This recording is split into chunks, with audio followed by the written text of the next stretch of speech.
were to tell you that you don't exist as much as you would like to believe, and you are conditioned to think so, and that you are nothing more than a projection of the entity that actually exists. If I were to give an example of what I was saying, I would liken it to a shade on a wall or a shadow on a wall.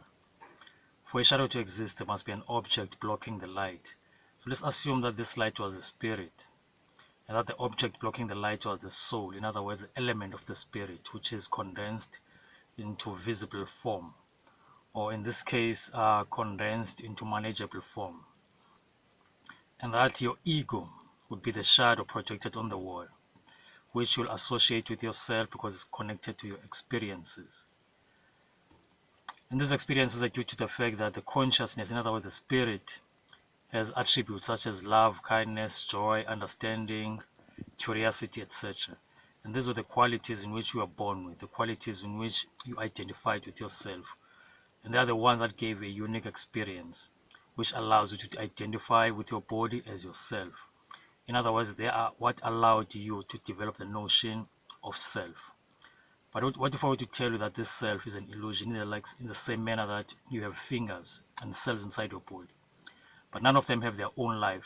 They are nothing more than a projection of yourself, upon which everything that they can do is dependent entirely on what you can do or what you are doing. And so what about those who claim that there is no God? Have you ever asked yourself a very honest question as to who and what is God? And what if I were to say that there are two ways in which spiritual teachers teach God or explain God to the masses? That there's a personal aspect of God as well as a universal. And that the majority of the people have been made by religion to assume or associate with the personal aspect and assume that they understand or know this personal aspect. And the reason why I'm saying this is because the average person associates God or sees God only from a logical perspective. Whereas in reality, the consciousness or mind is both logical and abstract. And that God is this mind which imagines itself and gives itself form in order to function, so that it can experiment or experience its ideas or thoughts. And so, with that being said, everything that exists is God, without any exception, including what you consider to be yourself. In other words, your sense of self is an illusion. And so we're saying spiritual teachers divide their teachings of God into two forms, the universal as well as the personal aspect of God. And the universal aspect of God is what we see or know as consciousness as well as nature. What we fail to understand here is that nature is a reflection of consciousness. In other words, there is no such thing as something out there. Everything to be out there, it must be a projection. To be a projection, it has to be an observation of intelligent species or intelligent being. And so intelligence itself has to be contained. In other words, there is no such thing as a sea of infinite intelligence which doesn't manage its own existence. And so for it to manage its existence, it must give itself form, and so that it can operate within a body. And this body will become the person or the personality. And so as I'm saying, there are two ways in which we can learn about God, the personal as well as the universal. But what happens when someone says that there is no God without having any knowledge of what God is? What does that tell us about such people? Well, in the Bible, King Solomon once wrote and said, a fool doesn't care whether they understand the subject or not. All he wants to do is to show how clever he is. So what happens here is that we have philosophical terms which have been used by spiritual masters in order to help their non-initiates understand the depths of these personal as well as impersonal attributes of God. In other words, the logical as well as the abstract nature of existence or reality or consciousness, or in this case, God. So in this case, our existence, as I was saying, is entirely imagination of God. In other words, it's a reflection of God.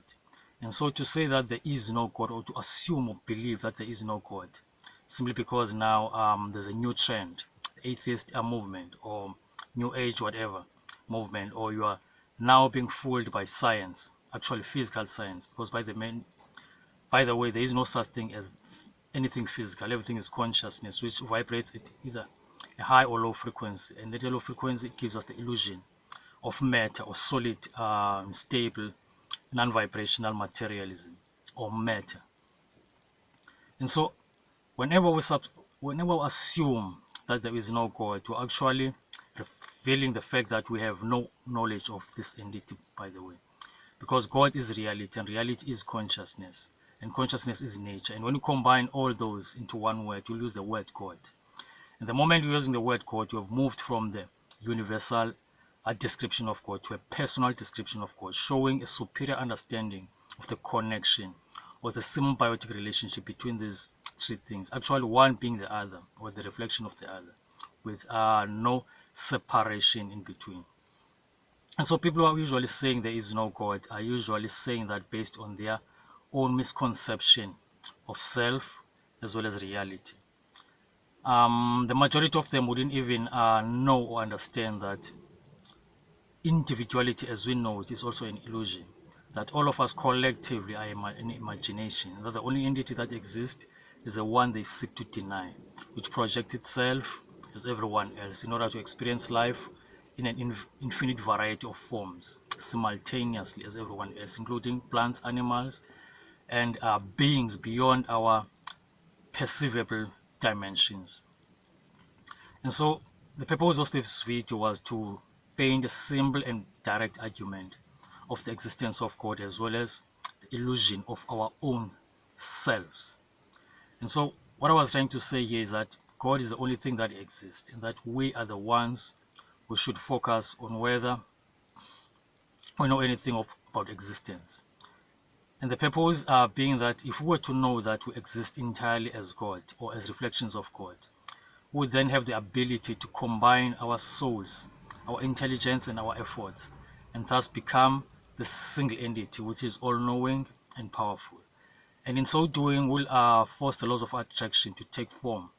In other words, everything is attracted to its own nature, or positive is attracted to similes, are attracted to similes before they're attracted to opposites. And so as we elevate in consciousness and become that which is God, we'll be attracting all of his attributes towards this reality, and thus escaping every limitation that we are currently experiencing as human beings. So this is a very enlightened and direct approach to solving human problems rather than politics and many other ways, means which have been proposed to us by those who seek to be in power while benefiting none of us, because they know nothing about our very existence. And I hope you enjoyed this video, and you can subscribe to many of my videos, because I would like to help as many people as possible in these important times of ascension. Because from the age of Aquarius up until this age of from the age of Pisces up until this age, there has to be an ascension in consciousness, upon which those who succeed might help in becoming the foundations of the kingdom of heaven, and those who fail might have no place in reality. And so we became human beings who were serious and deadly purpose. And the idea being that some of us will be lost in the transition, whereas some of us may be rediscovered or rediscover themselves as God. And as I was saying, I hope you can subscribe to many of my videos so we can learn and grow together. Thank you for your time. Bye-bye.